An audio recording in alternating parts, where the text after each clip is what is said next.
the state.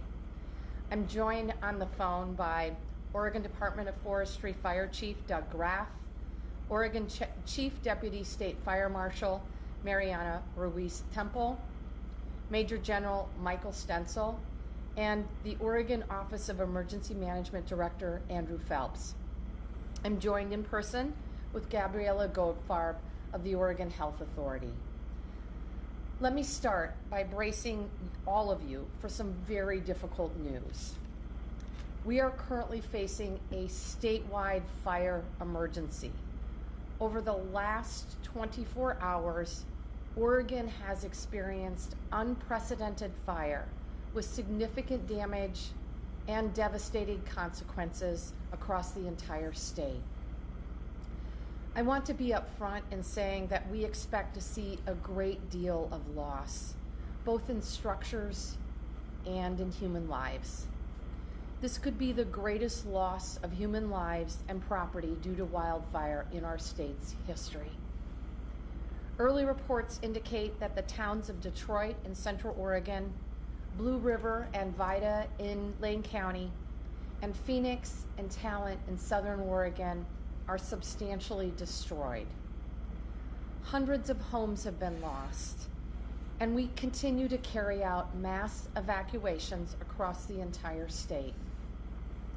Fortunately, numerous Oregonians have been rescued from harm's way, including even pulling people from safety in the rivers. But many more Oregonians will need to evacuate their homes in the coming hours to ensure their safety. We currently have 5 incident management teams out in the field fighting 35 wildfires. Multiple smaller fires continue to erupt across the state, adding to this crisis.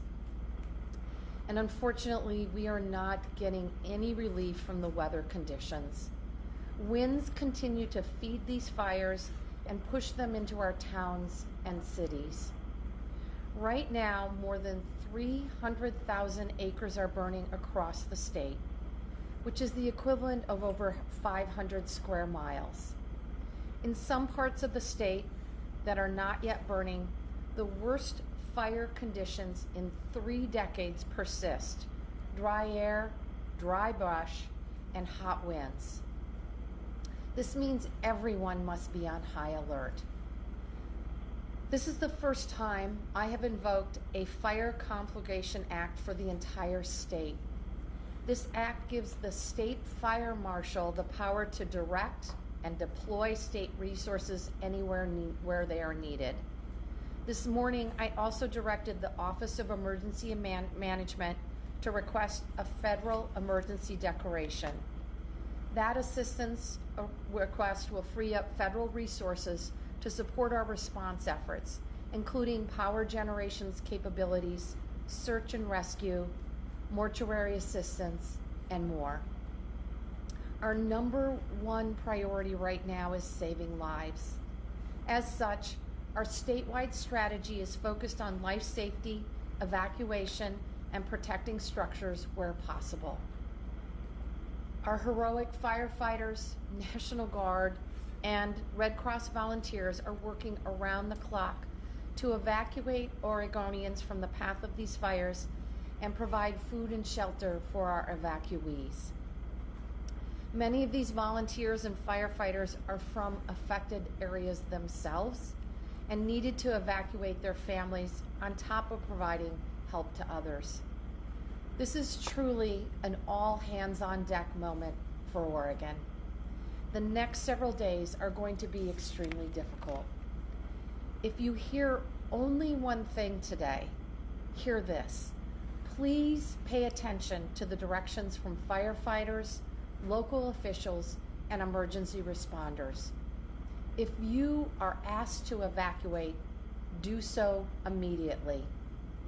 Your choices to evacuate, to help others to safety will save lives, including possibly your own.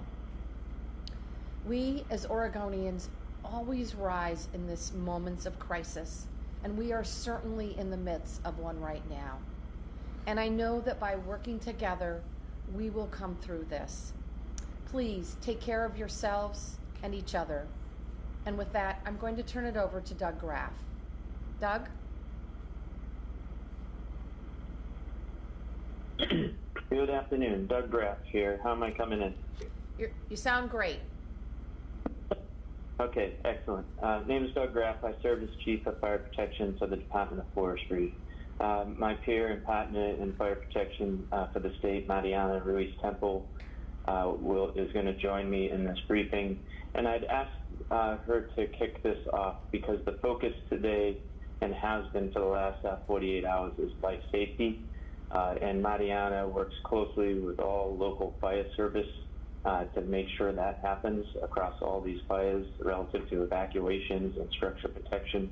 And then I'll close with the statewide perspective on new initial attack fires that we're working, and then what we can see relative to weather moving forward. So Mariana, could you please kick it off? Hi Doug, Mariana is having difficulties joining the line. If you could start up. Okay, we'll reboot. Okay, I'll give a statewide perspective on all the fires on the landscape. And once again, Governor Brown, thank you for the time to share these critical messages. And thanks again for the professionalism in the media, which is absolutely necessary to get these important messages to all Oregonians. We are absolutely in unprecedented times. This event has evolved over the last 72 hours, driven by a cold front on top of an east wind event. The cold front brings critically impressive high winds, and then the east wind event sustains those winds for the past 72 hours. And those conditions on top of critically dry fuels. Over 3 decades of studying fuel conditions across Oregon, particularly in Southwest Oregon, we are breaking records for fire indices, which is an indication of fire potential and growth on the landscape. Those 3 events combined have brought a historical fire event into Oregon across the state, and this is new territory for us. I'll begin in eastern Oregon. We have had success east of the Cascades relatively to what we are experiencing on the west side. New fires continue to emerge because of the winds and dry conditions, and we're having some success. We only have 1 incident management team deployed, large incident management team to manage the fire just north of Klamath Falls out of Chiloquin, Fire 242, and conditions have gone well there. Relatively speaking, to the west side, we have about 11,000 acres burning there. State Fire Marshal team with ODF joined there for structure protection and wildlife land fire protection. Lots of homes threatened and evacuated on all these fires that I'll describe today. As I move to the west side of the state, pay particular attention to the west slope of the Cascades. This is where those winds are traveling down canyons and driving all fires that exist in these canyons down to the valley bottom. In some cases, 55 miles stretch fire from the crest of the Cascades to the valley bottom. I'll start in our most northern drainage, which is the Santiam drainage, Highway 22. We had the Lion's Head fire and the Beachy and Santiam fires all combined in the last 24 hours. We have about 55 miles of fire from the crest of the Cascade down towards Staten. This has been a dramatic and unprecedented event in this canyon. A loss of homes. And we're now getting back into that region, cutting roads, opening to see what we have left in that valley relative to structures, and assess the situation on how we can take fire action in that valley. Just north of that valley, emerging and growing fire pushing up against the east side of Clackamas County is also a problem. I think all these 3 fires will combine into one. By the end of the next 48 hours, we will have 3 incident management teams to manage this wide expanse of fire, one on the east side of the Cascades, one on the west side down Canyon, and one north to protect the Clackamas County side. Moving south from that drainage, we're entering into the Mackenzie Highway. This fire is in the range of 100,000 acres burning on Highway 126. This is the Holiday Farm fire. Once again, same conditions, winds driving down from the crest of the Cascade down these valleys. That whole valley is evacuated, the whole road system. Continue to work that fire. We have, again, ODF team and OSFM team structural protection on that fire. Moving further south to the drainage into Roseburg and Sutherland on the Umpqua Highway 138, another 100,000 acres burning. In the Star Mountain and Archie's fires, once again, same conditions, pushing down those valleys, and that has been the defining experience since the beginning of this fight, is that west slope of the Cascades. As we move to the west, in the last 24 hours, we've been picking up significant fire activity along the Coast Range and Southwest Oregon, Medford, and Ashland areas. I understand Mariana is on, so I'll let her fill in some blanks relative to homes threatened and evacuation conditions. But I'll close with fires in Ashland and Medford include the Alameda fire and the Oberchain fire. These are combining for well over 15,000 acres, continue to threaten and spread significant evacuations there. On the Coast Range, we're seeing the same condition on the west slope of the Coast Range. Winds pushing fires down into Lincoln City, which is causing evacuations, Bay City, the Tillamook County evacuations, and then fires stretching from the Coast Range all the way back to the west side, west of Hillsborough. So when we say a statewide event, absolutely no area in the state is free from fire. Mariana, if you're on, get at any specifics relative to those fires on evacuations, that would be great. Thank you, Doug. All right. Thank you, Doug. And so this is Mariana Reese-Temple. I serve as the Chief Deputy State Fire Marshal. I would like to add our latest conflagration that was invoked is the Slater fire burning near the Illinois Valley in Southern Oregon. We expect to have significant evacuations in that area based on the fire coming in from the state of California. And that fire is currently on the ridges near the Oregon Caves and continues to spread. A little bit about the Santiam Fire. All areas of that fire, as Doug indicated, have been in level 3, continuing to work with our local law enforcement as that fire progresses to the north.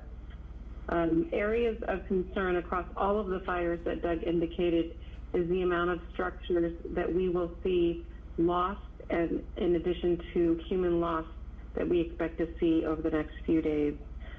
These fires are unprecedented, and we continue to work with your emergency managers and the state emergency Office of Emergency Management as we begin to coordinate the type of events that need to be put in place for this type of event at the state level. In addition to the fires that we just briefed on, the Office of State Fire Marshal continues to work at the local level. And as the governor indicated, all residents, all public need to be prepared to understand levels 1, 2, and 3. And at this time in Western Oregon, in fact, anywhere in the state, all individuals should be really prepared at a moment's notice. I ask that everybody understand the levels 1, 2, and 3. They understand what they would take with them, be ready to go, and please stay attuned to all emergency management messages. End of report. Thank you, Mariana. Doug Graf here, and I'll close with what we can expect weather-wise in the short term. So today marks the last day that we're experiencing this historic weather event. Winds have subsided to a degree, particularly with the valley filled smoke, less than 5 miles an hour. However, on ridge tops, high mountain passes, we still are seeing the gusts in the 25-mile-an-hour range, and then in southwest Oregon, gusts in the 25-mile-an-hour range. So still problematic, but the system that put us in this place today is breaking down, and that's the best news I can give you today. Tomorrow begins a hopeful change in weather conditions and gives us a chance to shift from life safety, point protection, to being aggressive where we can on reestablishing containment lines that were blown through by the wind and fire events in the last 72 hours. Thursday, the system breaks down, we're thinking midday, where we start to shift from a westerly flow, which is typically more cooler temperatures and brings moist air into the region, which is contrary to what we've been experiencing over the last 72 hours with these dry winds. So that's favorable. We're expecting that condition to be maintained really through the weekend with that marine air influence. And with that, I would close. Thank you, Doug. Is General Mike Stencil available? We would appreciate an update from the National Guard perspective, please. All right, thank you, Governor. Yes, I'm online. Can you hear me okay? Yep, we can hear you. All right, as you know, it's been a dynamic 36 hours for the National Guard. With the fires that were brewing last night in Ashland and Medford, we stood up teams down there to assist with a short notice medical evacuation for a couple of the hospitals down there in the event that was needed. They were put on notice that they needed to evacuate the area within 3 hours, and so we were up late in the morning, so about 1:30, making sure those crews were available for any ambulatory assistance that was needed. We continue to have 7 aircraft available to support the fires, 2 again still dedicated to medical evacuation capability, the rest for firefighting. I will say though, in the last 24 hours, they've done minimal flying due to the low ceiling and visibility throughout western Oregon. Since yesterday as well, I've had a formal request from Oregon State Police for traffic control point assistance. So we put out a request for a little over 100 guardsmen and man a couple dozen traffic assistance points across the state to help protect people's property, those that have had to evacuate. There's also been a request from OST for Fatality search and rescue teams, and the event they're needed, so we're in the process of standing up to that unit. And the 3 125-person firefighting teams that I mentioned yesterday that we had available, they have now been formally requested by Oregon Department of Forestry, and we're in the process of standing them up and deploying them now in the near future. And that concludes my remarks. Thank you, General Stencil. Andrew Phelps, the Director of the Office of Emergency Management, would you please give an update? Good afternoon. Thank you, Governor. Audio okay? Yes. Thank you. I want to begin just by extending my gratitude to the entire state emergency response force that's been out responding to and protecting Oregonians from these wildfires, our firefighters, our law enforcement, our emergency managers, and especially our 911 dispatchers who've done incredible work notifying folks of evacuations, prioritizing calls for service, and helping Oregonians get to safety. The 911 folks really deserve a tip of the cap for the response that they've done throughout this wildfire event. The State Emergency Coordination Center remains active in connecting counties, tribes, state agencies with our federal partners.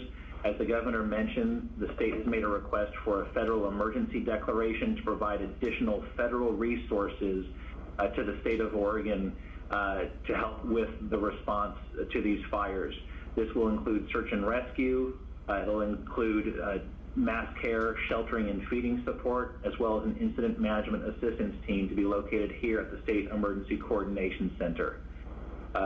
We want to acknowledge all of the volunteers and firefighters and everyone who's actively responding, and the fact that many of the folks that are supporting response efforts, including shelter employees and staff and volunteers, those folks are also being impacted by this fire. We've had a number of responders report that their families have had to evacuate while they're off responding. So we need to be cognizant of the stress that our emergency management system across the state is under due to the impacts of these fires. Oregonians are asking how they can help if they haven't already been impacted by this fire. We know Oregonians want to lean in and help other Oregonians. At this point in time, the best thing that folks can do are to support the communities that have been impacted through financial donations to relief organizations that are actively responding and will be responding to these disasters. We recommend Oregonians visit the Oregon Voluntary Organizations Active in Disaster website, or ORVOAD, and that's orvoad.org. We'll provide additional information from OEM and release later today. These organizations include the Red Cross, Team Rubicon, Salvation Army, Southern Baptist Disaster Relief, and other organizations. We'd also recommend folks consider donating to response-specific organizations like the Wildland Firefighters Fund. Other ways that Oregonians can help, we've said this way too many times this year.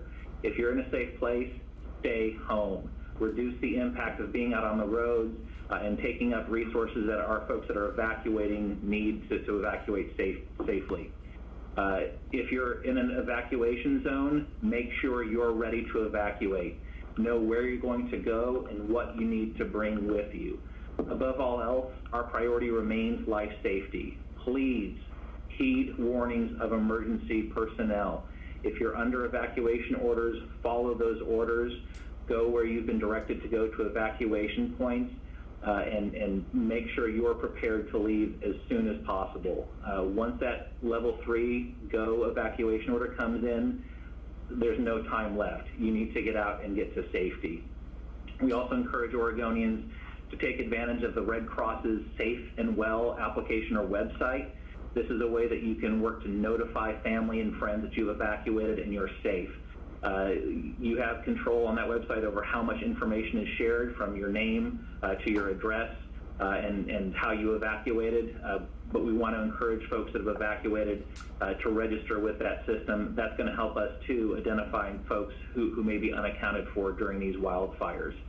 If you haven't already registered for online county emergency alerts and notifications, please do so.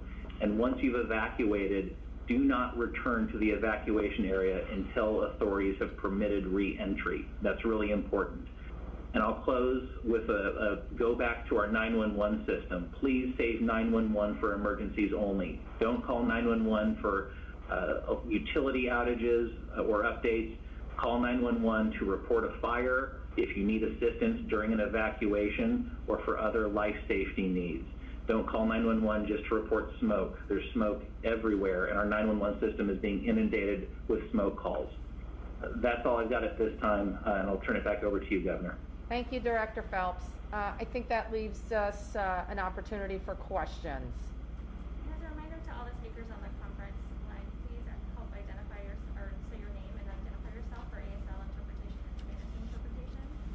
And with that, we'll begin with Pat Norris.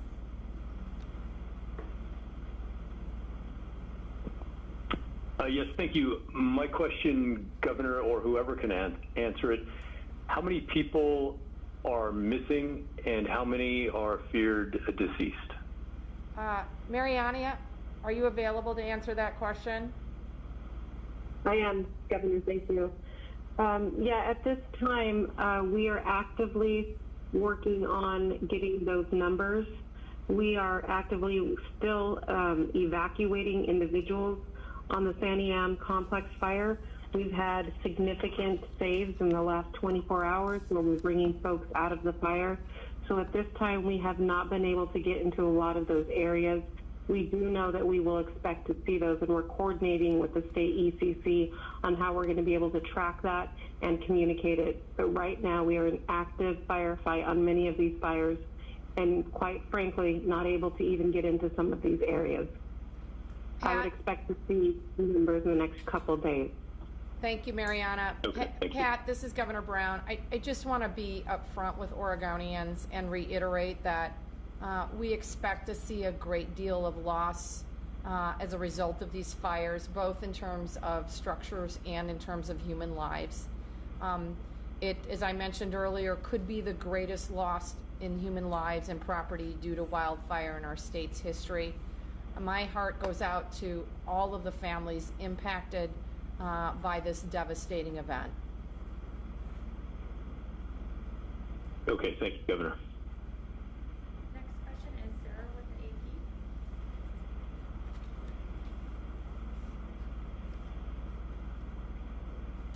Sarah, are you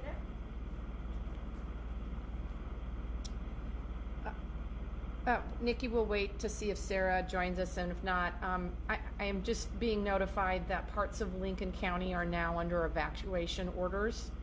People should check with their local authorities and evacuate immediately if they are in the evacuation zone. You can check on your county's emergency management website to find out information in terms of your area. With that, we'll go to Gary. Gary Warner. Yes, hi. I wanted to ask about the absence of the CH-47 Chinook helicopters that would normally be available for the National Guard to use that are in Afghanistan. How are you backfilling those spots, and is it a problem having them overseas? Major Stencil, would you like to pick up that question, please? Hi, Gary. Mike Stencil. Those aircraft are currently deployed, it sounds like over to the Middle East and Europe in a combat role. Right now, up until this point in our response, they haven't been needed. I defer to Graf on that call. But all of our aircraft at this time are able to meet the needs.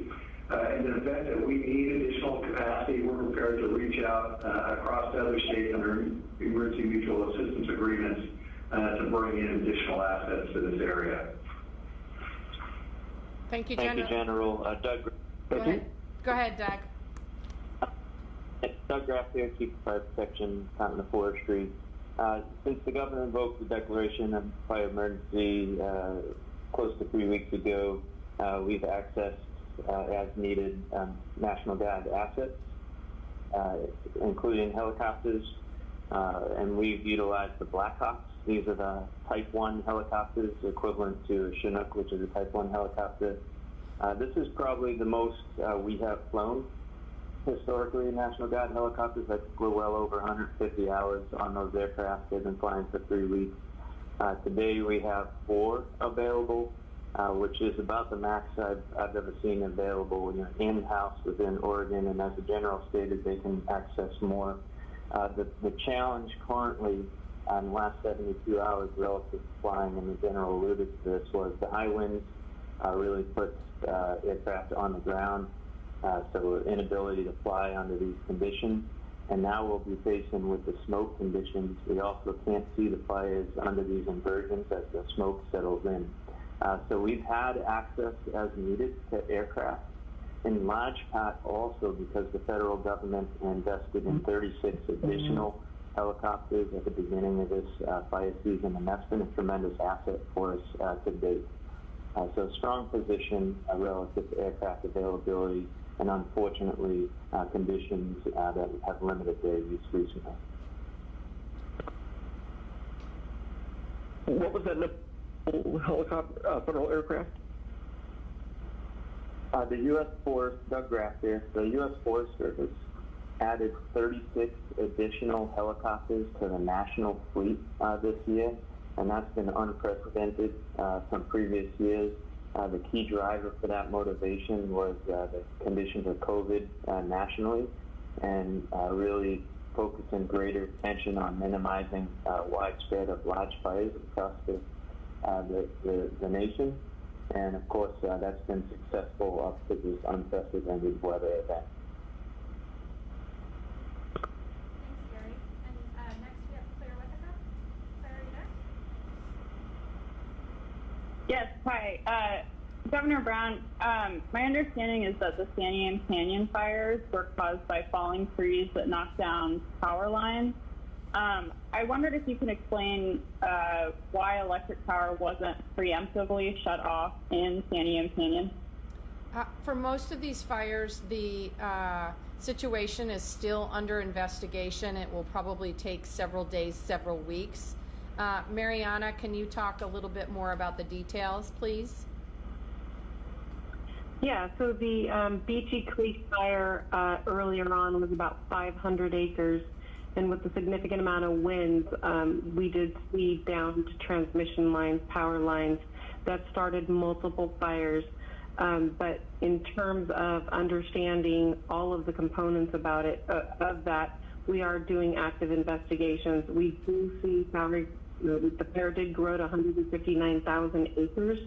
It is now merged with the Lion's Head fire, and we are calling that fire the Santiam Fire. But we expect to see more work on those investigations. The team did, throughout the night, work with power companies and did implement power shutoffs throughout the evening. And was that last evening or another evening? Yeah, thank you for that question. It was during the initial evening when we were seeing the fire spread. Monday, you mean? Yes, sorry. Yes, during the evening when we started to see the fire come into the canyon, we were working collaboratively with some of the utility CUC to get those shut off. Okay, thank you. Thanks, Claire. We're going to go next to Les Seitz. Les, are you there? Two questions. Are any of these fires under control, or are every one of them considered out of control? And if they are out of control, what's the prognostication for when you might get control? That's my first question. The second question would be, you've activated the structure task forces, and I know a number of crews are up in the Santiam Canyon. What is their responsibility during an active fire in an evacuated area? Thank you. Thank you, Les. Chief Graf, are you able to answer those questions? Yes, this is Doug Graf. I'll take the first question and then defer to Mariana for the second one. The first question is relative to these large fires that we described on the landscape and that we're hearing about regularly. Their potential for containment. How well are we doing corralling these fires? And we are having limited success, very limited success. These fires continue to spread given the weather conditions. So most of these we would put at 0% containment. And as we build confidence that we're starting to get our arms around these fires, we'll increase that percent containment. But everything we're describing today relative to the large fires on the landscape, we're at 0% containment. And that's not going to change until we start seeing a break in the weather tomorrow, midday as I described, where we can start to reestablish containment lines on these fires and start to push back. Right now, it's been a 100% life safety and point protection strategy, and my highest hope is midday tomorrow we can start to see that turn around. What I would like to highlight, however, there's hundreds of other fires that we don't hear about. And one, for example, out of Umatilla, 9,000 acres, and we have that 90% contained with dozer lines around it. And that's a fire that just started a few days ago. So there's a lot of fires that we're having success on. Those are the ones you typically don't hear about. Success rate is in the range of 96% statewide of keeping fires at 10 acres or less. And I turn to Mariana for the second part of that question. Thank you.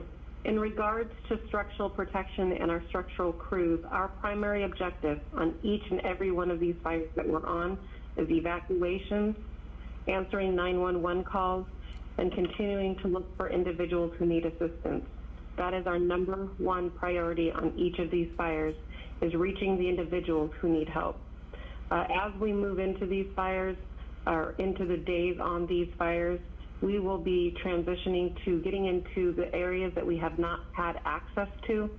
So crews on the Santiam Fire are continuing to look for ability to access areas that we have not been into and continuing to look for individuals. Again, primary is evacuations and looking for individuals that need assistance.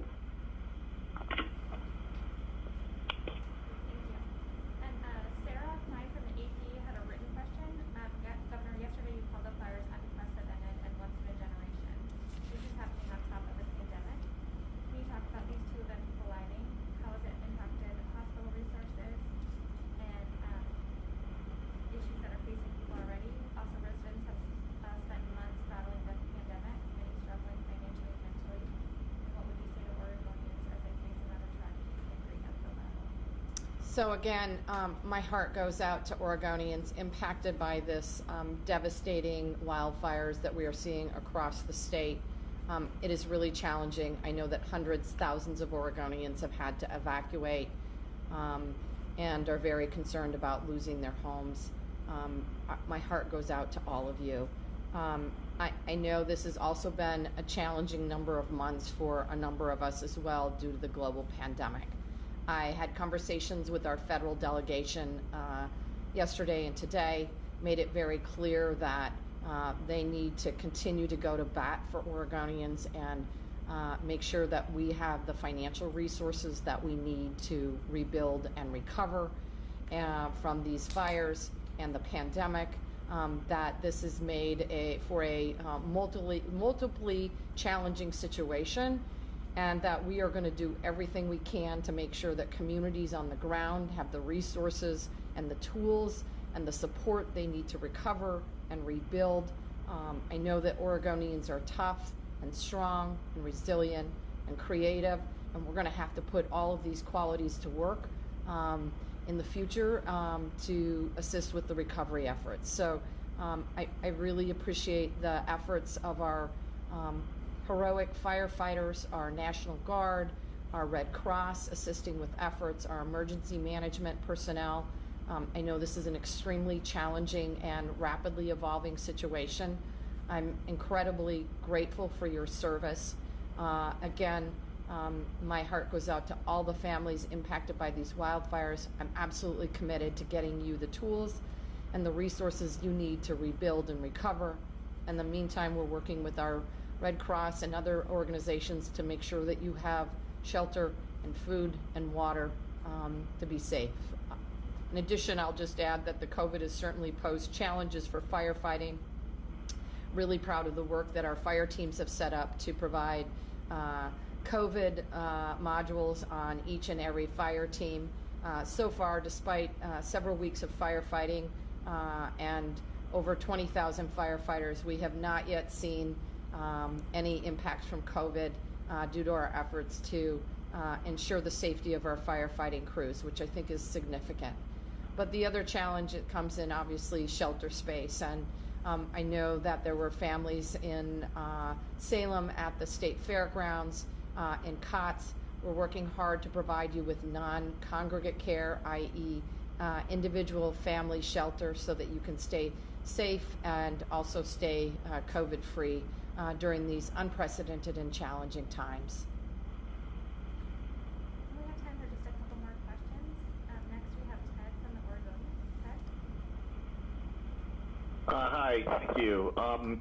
Doug, can you add some detail to the deployment of resources in terms of how many firefighting crews or individuals are on the ground, how many aircraft have been deployed, and I'm wondering, is there a deep strain on the resources that you do have, given, the conditions in surrounding states, as well as, COVID in general,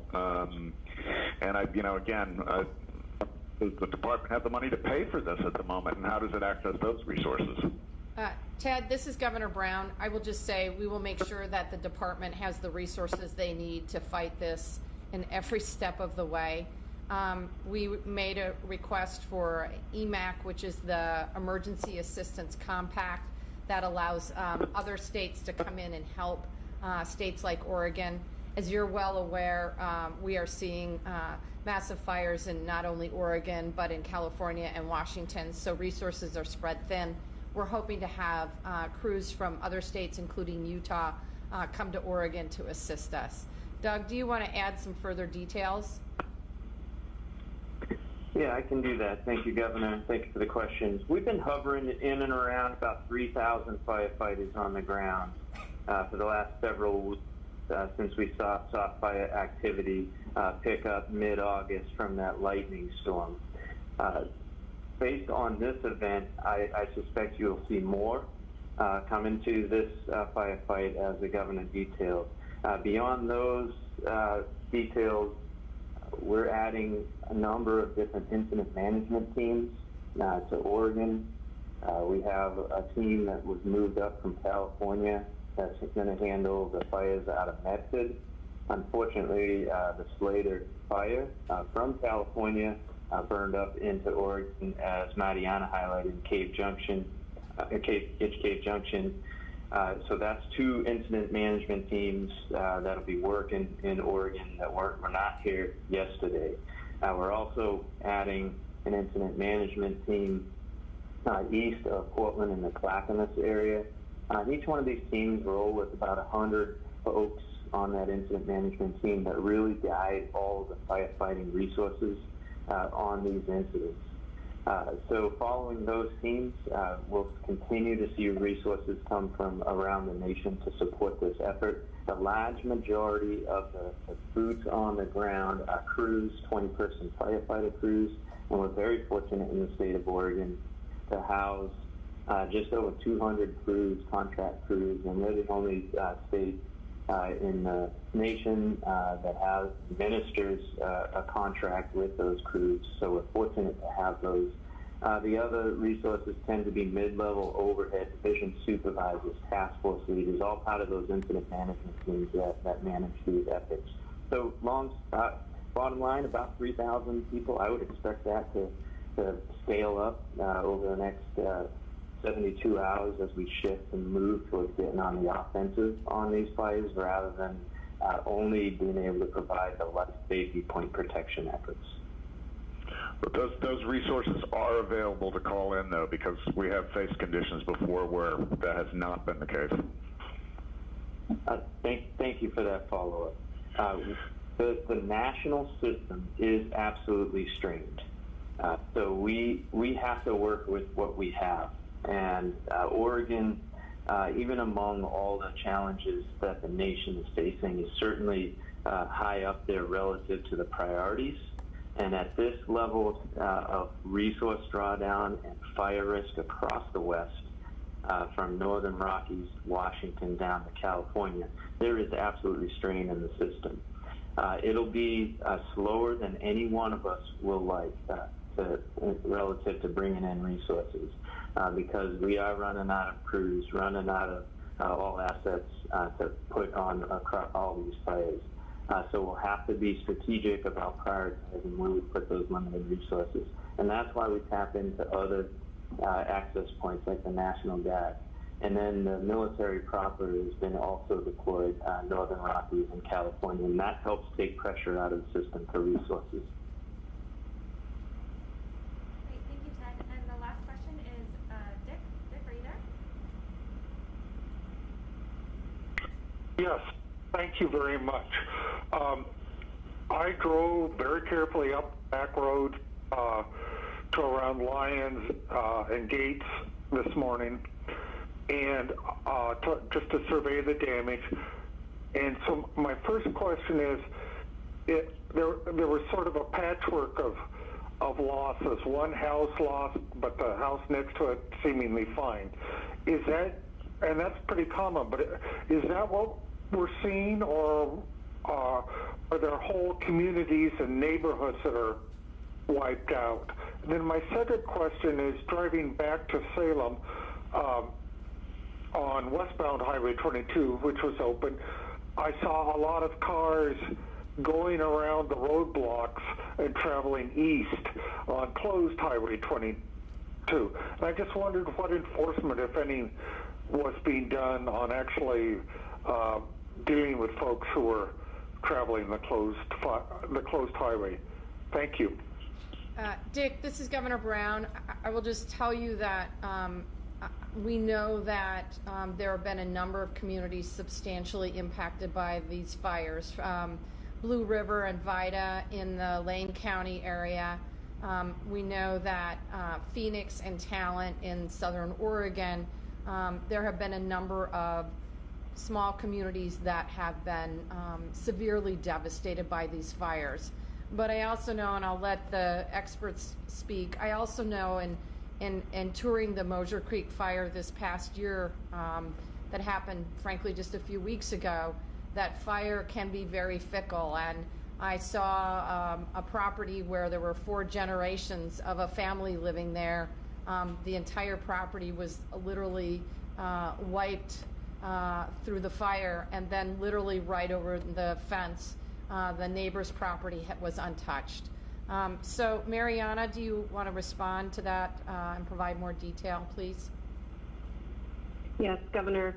Those words are exactly right. In regards to the fire here in the canyon, fire moves in many different ways based on the type of fire we're seeing and the wind. So it's very often you'll run into a community where you're seeing patchwork of loss, and in some cases, complete loss.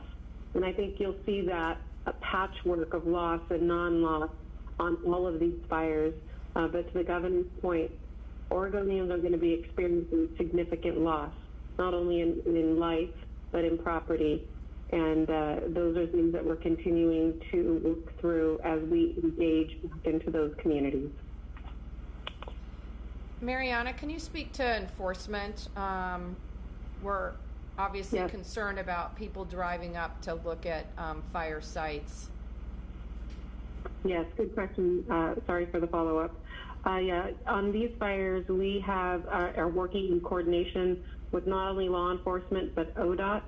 In addition, looking to the National Guard for future requests to assist in those areas. On this fire specifically, the Santiam Fire, there are many individuals who have not only emergency vehicles, but other type of vehicles.